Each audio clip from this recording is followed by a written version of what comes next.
And when the Queen of Sheba heard of the fame of Solomon concerning the name of Yahweh, she came to prove him with hard questions. And she came to Jerusalem with a very great train, with camels that bore spices, and very much gold and precious stones.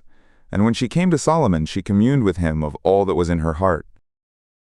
And Solomon told her all her questions. There was not anything hid from the king which he did not tell her. And when the Queen of Sheba had seen all the wisdom of Solomon, and the house that he had built, and the food of his table, and the sitting of his slaves, and the attendance of his ministers, and their apparel, and his cupbearers, and his ascent, by which he went up to the house of Yahweh, there was no more spirit in her. And she said to the king, It was a true report that I heard in my own land of your acts and of your wisdom. Nevertheless, I didn't believe the words until I came and my eyes had seen it. And look, the half was not told me. Your wisdom and prosperity exceed the fame which I heard. Happy are your wives, happy are these your slaves, that stand continually before you and that hear your wisdom. Blessed be Yahweh your God, who delighted in you, to set you on the throne of Israel. Because Yahweh loved Israel forever, therefore he made you king, to do justice and righteousness. And she gave the king 120 talents of gold, and of spices very great store, and precious stones.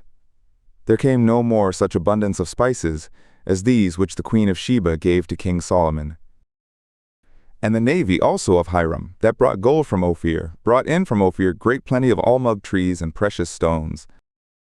And the king made of the almug trees pillars for the house of Yahweh, and for the king's house, harps also, and psalteries for the singers. There came no such almug trees, nor were seen to this day. And King Solomon gave to the Queen of Sheba all her desire, whatever she asked, besides that which Solomon gave her of his royal bounty. So she turned, and went to her own land, she and her slaves. Now the weight of gold that came to Solomon in 1 year was 660 and 6 talents of gold, besides that which the traders brought, and the traffic of the merchants, and of all the kings of the mingled people, and of the governors of the country. And King Solomon made 200 bucklers of beaten gold. 600 shekels of gold went to 1 buckler. And he made 300 shields of beaten gold. 3 minas of gold went to 1 shield, and the king put them in the house of the forest of Lebanon. Moreover, the king made a great throne of ivory, and overlaid it with the finest gold. There were 6 steps to the throne, and the top of the throne was round behind, and there were supports on either side by the place of the seat, and 2 lions standing beside the supports. And 12 lions stood there on the one side, and on the other on the 6 steps. There was not the like made in any kingdom. And all King Solomon's drinking vessels were of gold, and all the vessels of the house of the forest of Lebanon were of pure gold. None were of silver. It was accounted as nothing in the days of Solomon.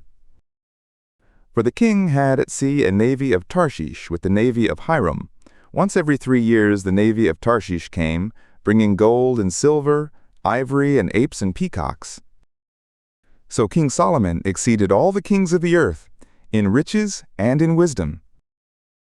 And all the earth sought the presence of Solomon, to hear his wisdom, which God had put in his heart.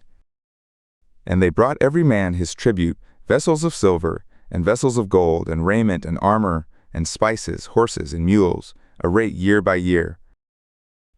And Solomon gathered together chariots and horsemen, and he had 1,400 chariots, and 12,000 horsemen, that he bestowed in the chariot cities, and with the king at Jerusalem. And the king made silver to be in Jerusalem as stones, and cedars he made to be as the sycamore trees that are in the lowland, for abundance. And the horses which Solomon had were brought out of Egypt and from Kue.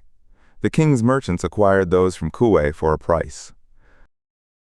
And a chariot came up and went out of Egypt for 600 shekels of silver, and a horse for 150, and so for all the kings of the Hittites and for the kings of Syria, they would bring them out by their means.